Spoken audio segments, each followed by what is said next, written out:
inclusion. Désolée, Eric, pendant 4 ans dans cette même université. Voilà. Et là, j'ai repris mes activités d'enseignante-chercheuse à temps plein. Alors, moi, je vais vous parler un petit peu d'un sujet qui m'occupe depuis un certain temps, les questions d'accessibilité numérique. Donc, j'ai exploré d'abord du côté de la recherche, que je continue à explorer du côté de la recherche, mais que j'ai aussi exploré du côté politique et opérationnel, et puisque nous avons j'ai une mission similaire à celle qu'exerce encore Eric. Et donc voilà, donc c'est une présentation un peu panoramique que je vous propose avec un focus un peu sur les questions de handicap mental. Oui, mais je sais cette...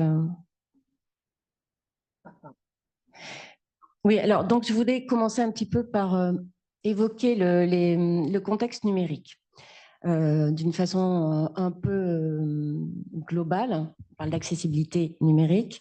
Donc, il y a la question du numérique, qui est une question quand même importante parce que on vit quand même dans une forme de réalité. On a parlé de réalité virtuelle ou augmentée tout à l'heure, mais notre vraie vie, c'est une vie quand même dans laquelle le numérique est extrêmement présent et un certain nombre de... Alors le numérique d'ailleurs, on n'arrive plus à le qualifier par...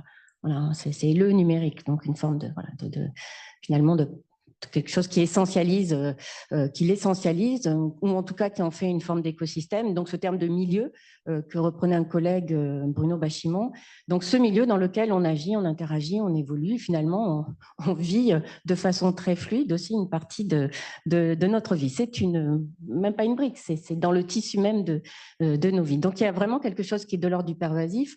Alors il y a un certain nombre d'exemples, et ces effets pervasifs, ils sont à différentes échelles, hein, que ce soit au niveau collectif, au niveau individuel. J'ai pris quelques exemples, mais il y en a tellement d'autres. Tout ce qui est dématérialisation des services administratifs qui pose quand même d'énormes problèmes pour de nombreuses personnes. La transformation aussi, les transformations du travail et des organisations, avec un effet d'accélération sur ce plan-là qui a été aussi lié à la situation, la petite situation de confinement qu'on a vécue il y a 4 ans. Donc voilà, qui a aussi bouleversé les socialisations qui se seront retrouvées finalement à la fois sauvées et peut-être emprisonnées dans ce filet du numérique. Donc il y a une forme finalement de pharmacologie aussi du numérique où on a à la fois bien sûr, et ça je ne suis pas là pour être dans une posture numéricophobe ou numéricophile, c'est plutôt avoir une distance un peu critique où effectivement il y a des opportunités, elles sont réelles. Voilà, il y en a évidemment, c'est indéniable. Et donc là, on retrouve aussi, notamment en lien du côté du handicap, des technologies qu'on va identifier comme étant capacitantes. Il y a cette question des injonctions, et j'y reviendrai aussi parce que ça me paraît un élément aussi à interroger et que peut-être on oublie parfois d'interroger, nous-mêmes en tant que chercheurs, en étant un peu pris dans ce filet également. Donc des injonctions que j'ai évoquées aussi tout à l'heure, traitement à distance des procédures, travail à distance et participation en général au monde numérique.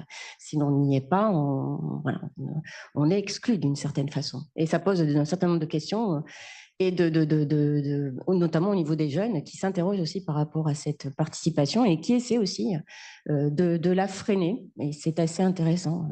Petite anecdote personnelle, mon fils de 18 ans qui m'a dit qu'il avait installé un bloqueur de TikTok de 9h à 17h pour faire autre chose et qui retrouve des espaces de liberté ainsi. J'ai trouvé ça plutôt intéressant. Et puis, bien sûr, des formes d'inégalité et d'exclusion avec le phénomène d'électronisme, qui, notamment par rapport à ces questions de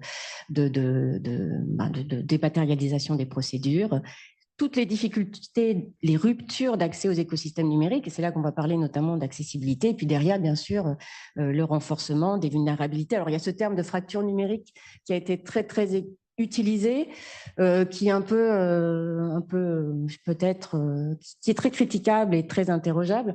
J'utiliserais peut-être d'autres termes. J'avais parlé à une époque de fêlure numérique parce que c'est quelque chose qui me paraît plus insidieux, quelque chose qui se lézarde, qui nous concerne tous d'ailleurs. Ces fêlures numériques qui ne sont pas forcément des espèces de fossés dans lesquels on est dans une posture on-off, mais quelque chose qui nous fragilise, qui fait qu'on est en permanence en train de compenser, de réparer, de contourner aussi le système. Donc, voilà, il y a cet univers-là des fractures, mais qu'il faut vraiment aussi réinterroger. Et finalement, il y a alors là, je reprends les termes d'Olivier Voirol. Finalement, je trouve ça intéressant. Il y a vraiment 3 grands oublis autour des usages du numérique. Hein. Vraiment 2 qui nous intéressent aujourd'hui, mais le 3e aussi, l'oubli de la contrainte technique. Et c'est vraiment assez évident avec le numérique. L'oubli de la vulnérabilité des sujets, et là, ça nous renvoie directement aux situations de handicap. Et puis, oubli aussi de la critique, et ça, c'est aussi notre responsabilité de chercheurs, que d'être aussi dans une posture un peu critique. Et bien sûr, il faut la conserver.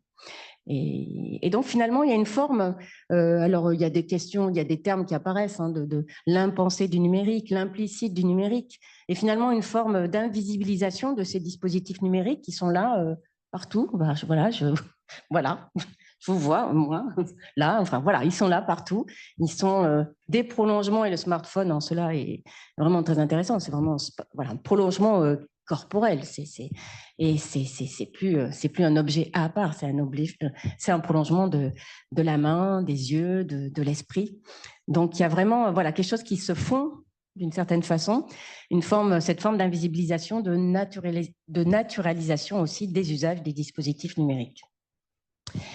Et cette fausse évidence du numérique, finalement, elle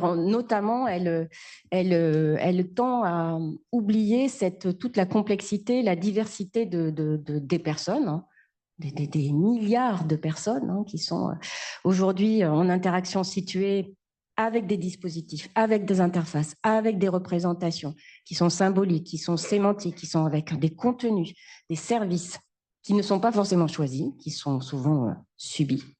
Et ces interfaces, ces représentations, ces outils sont eux-mêmes complexes. Donc, il y a vraiment quelque chose qui se noue et qui n'est pas si évident qu'il n'y paraît. Donc, cette multiplicité corporelle, sensorielle, cognitive, mentale, de nous tous, il n'y a pas d'individu moyen, nous sommes tous des individus singuliers. Une grande hétérogénéité des habiletés, une diversité aussi de nos attentes, de nos besoins, de nos désirs. Voilà, là aussi, on est tous singuliers. Diversité, bien sûr, des situations de vie, des situations socio-professionnelles. Et puis la question des émotions et affects hein, qui revient aussi et qui est là, qui a été évoquée dans les 2 interventions précédentes et qui là aussi nous fait être des personnes différentes. Et nous sommes avec toute cette complexité dans ces interactions avec des dispositifs numériques, avec ce milieu numérique qui parfois nous résistent. Alors, ce qui pose la question, alors, nous, on peut se retrouver dans cette forme de résistance, mais voilà, on est, par contre, pour un certain nombre de personnes, c'est quelque chose qui s'impose à eux et qui s'impose à elles, pardon, et qui s'impose à elles avec voilà, des difficultés qui peuvent devenir absolument empêchantes. Donc finalement, c'est la question, alors il y a la question de l'accès au contenu, aux services, aux informations numériques. Et finalement, cette question de l'accès, elle se pose, c'est une affaire de sens, pardonnez-moi le jeu de mots, c'est une affaire de sens dans les 2 sens du terme. Il y a cette question sensorielle aussi qu'on oublie aussi, ce rapport, moi je le dis à mes étudiants, c'est très physique, c'est très concret, c'est très sensoriel, notre rapport au numérique, ça passe par la vue, le toucher, l'ouïe, donc il y a nos principaux sens qui sont mobilisés, qui nous engagent dans cette relation, mais c'est aussi une histoire de sens, de mise en signification, et là aussi, voilà, on a quelque chose qui n'est pas égal pour tous et toutes, et donc il y a cette dimension cognitive de l'accès, finalement, elle se joue en permanence, et elle se couple, s'articule avec cette dimension sensorielle. Sensorielle, ce qui fait qu'on a, voilà, on va glisser peu à peu par rapport à cette double dimension de l'accès à l'accessibilité et aux questions de handicap. Alors, sur l'accessibilité, il y a beaucoup de définitions. Je vous épargne toute la littérature qui n'est pas forcément d'ailleurs toujours complètement concordante sur le sujet. Moi, ce que je trouve intéressant dans l'accessibilité, c'est cette possibilité de l'accès, bien sûr, qu'on lit à travers ce terme-là. Et c'est cette possibilité qui finalement renvoie à une expérience qui est une expérience individuelle.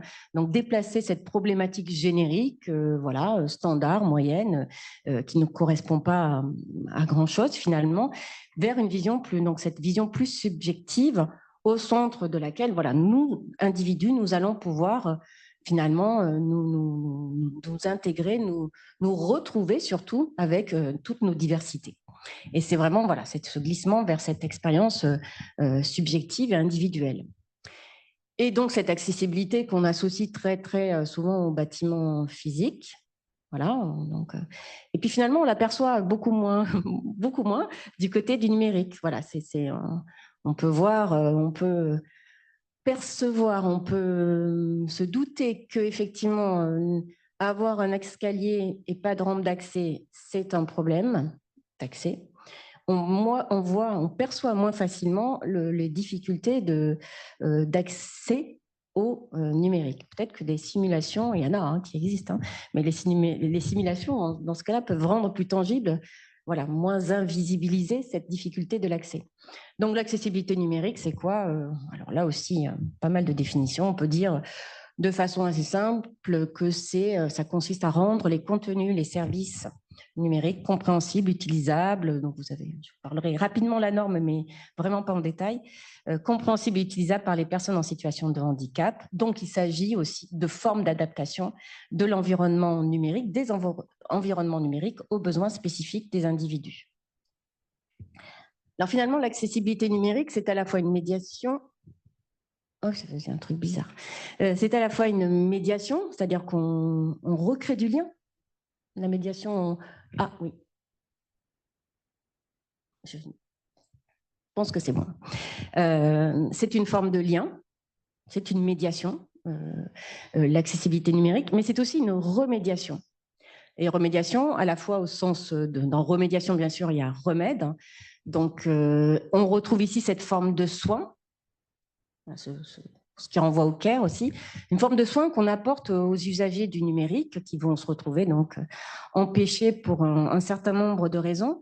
Donc cette notion de remède, puis cette formation, cette dimension de remédiation en tant que remède, mais aussi cette dimension de remédiation en tant que on remet une couche de médiation supplémentaire par de la réécriture, par de la rematérialisation en matière de syntaxe, d'architecture des informations, de choix typographiques, de type de langage, etc. Donc, on propose aussi de nouvelles formes signifiantes, sensibles, de nouvelles réinscriptions graphiques, scripturales à ces usagers du numérique. Donc, vraiment, il y a quelque chose qui se joue sur cette dimension de la remédiation via le numérique et via l'accessibilité numérique pour finalement rétablir un droit, ce qui est vraiment un droit. Je crois qu'il faut aussi insister là-dessus, sur cette question du droit. C'est vrai qu'on utilise souvent aussi, et moi je l'utilise, j'ai lu des choses qui m'ont un petit peu interrogé sur cet argument-là, quand on dit par exemple l'accessibilité numérique, ça sert à tout le monde finalement.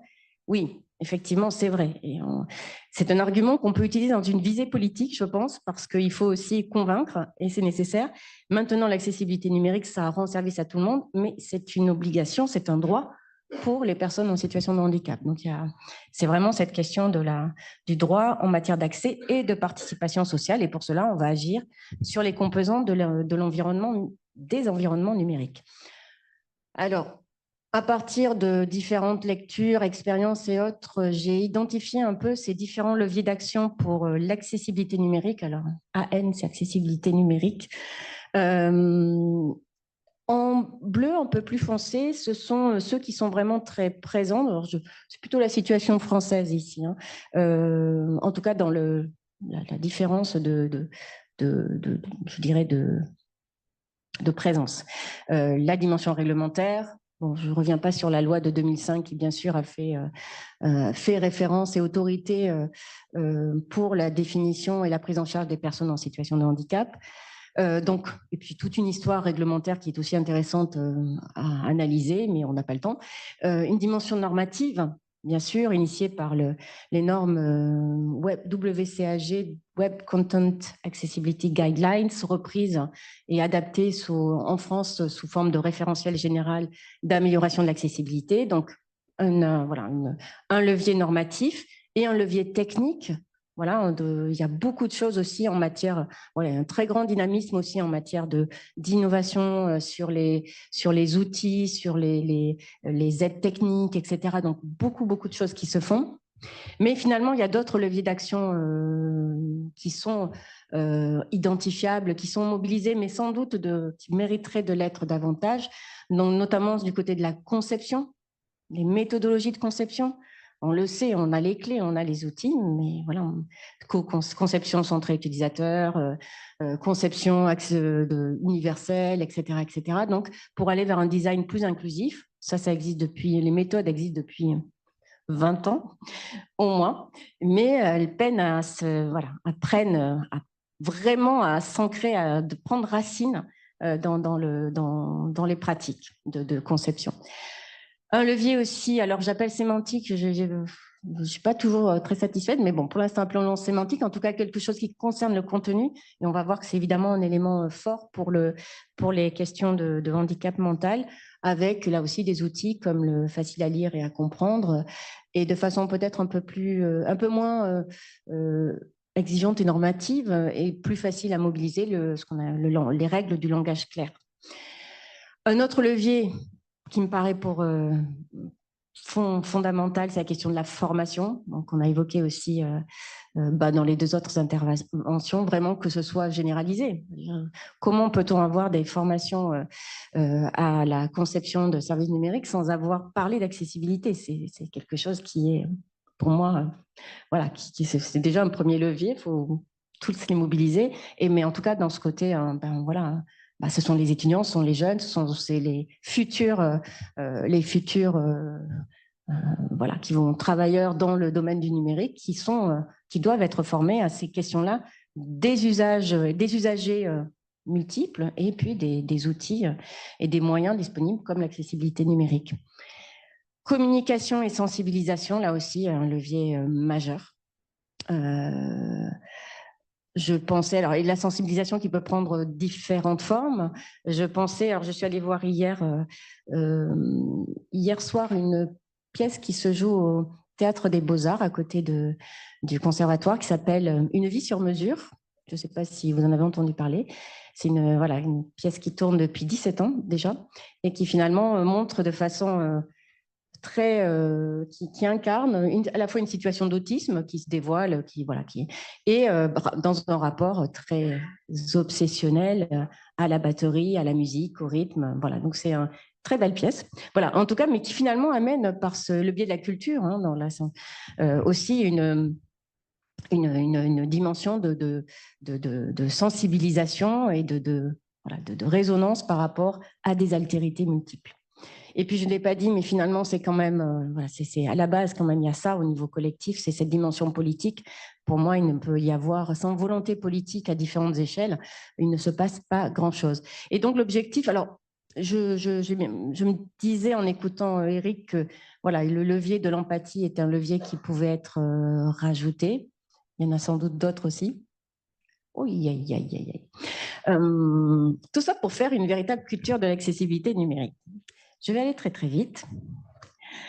Très rapidement, l'accessibilité numérique aujourd'hui, c'est quoi? On a un équipement solide qui est présent, voilà, qu'on retrouve, ces leviers qui sont là. J'appelle ça équipement, en tout cas un arsenal qui est réel, mais il y a des problèmes d'accessibilité qui sont absolument récurrents. Une enquête récente de 2023 dit que 0,5% des sites web au niveau mondial sont entièrement accessibles. Il y a aussi l'Observatoire du respect des obligations d'accessibilité numérique qui a été mis en place par la Fédération des aveugles de France, qui aussi dresse un constat édifiant sur le non-respect des obligations réglementaires, y compris dans nos institutions universitaires. Et finalement, on se dit, est-ce qu'il n'y a pas ici, en France, une forme de résistance politique, socio-culturelle à une perspective, à quelque chose qui soit vraiment accessible et inclusif? Voilà. Donc ça, c'est une question. Et puis, il y a aussi ces inégalités dans la prise en charge des handicaps en lien avec le numérique. Alors, c'est pas forcément, je ne sais pas, ce sont des choses qui sont là, sur lesquelles j'ai pas forcément de chiffres précis. Si vous en avez, ça m'intéresse. Mais ma lecture, c'est qu'il y a, et notamment pour le handicap mental en lien avec le numérique, une triple invisibilisation. Alors, il y a deux niveaux d'invisibilisation qui sont commun, je dirais, à tous les au handicap, et un traitement un peu singulier du handicap d'ordre mental. Ce que je vous disais en premier lieu, c'est qu'il y a cette forme d'invisibilité, d'invisibilisation des accès, voilà, de cette question des accès aux outils et contenus du numérique. Ceux qui posent la question pose une autre question, hein. C'était celle d'une table ronde à Chambéry où j'étais il n'y a pas plus longtemps. Le numérique est-il validiste? Et sans doute qu'il l'est. Donc ça concerne tous les handicaps. Une deuxième invisibilité, c'est les situations de handicap d'ordre mental sont des handicaps invisibles, donc ce qui complexifie encore la chose.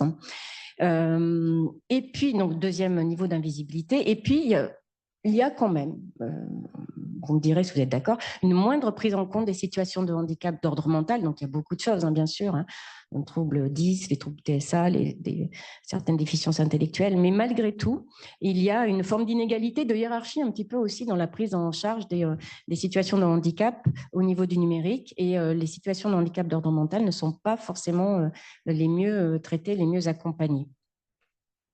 Alors pourquoi? Mon hypothèse, c'est que ces formes du handicap mental, notamment, alors bon, il y a peut-être une lecture aussi sociale à avoir sur quelque chose qu'on veut un peu cacher ou qu'on ne veut pas voir, justement, ce qui renvoie à cette question de l'invisibilité, mais je pense qu'il y a aussi le fait au niveau de l'accessibilité numérique, c'est que ça va renvoyer davantage plutôt que quelque chose qui va être en lien avec la vue, donc rétablir une alternative qui permet de compenser le non-accès par la vue. C'est quelque chose qui va toucher davantage la forme et l'organisation logique des contenus. Voilà, c'est la question du sens aussi. Question du sens, question des significations, et puis aussi question d'avoir un texte qui soit pas justifié à droite, qui ne soit pas avec une bonne typographie, avec un espacement suffisant, etc., avec une structuration claire et cohérente des contenus, une architecture logique qui ne joue pas sur certains implicites.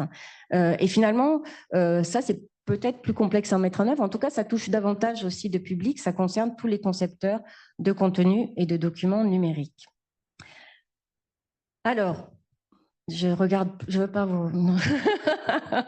Non, alors je vais passer... Voilà, juste, c'est vrai qu'il y a beaucoup... bien sûr qu'il y a des choses qui existent, il y a plein de solutions qui existent hein, en matière d'accessibilité numérique. Ça, c'est pas le problème à la limite. Même s'il y a cet effet de minoration et de sous-prise en charge des situations de handicap mental. Donc, j'ai évoqué quelques gestes simples. Bien sûr, dans la norme WCAG 2.2, il y a un certain nombre de règles qui permettent d'agir là-dessus. Le FALC, le langage clair, on en a parlé. Des outils d'assistance technique, il y en a beaucoup.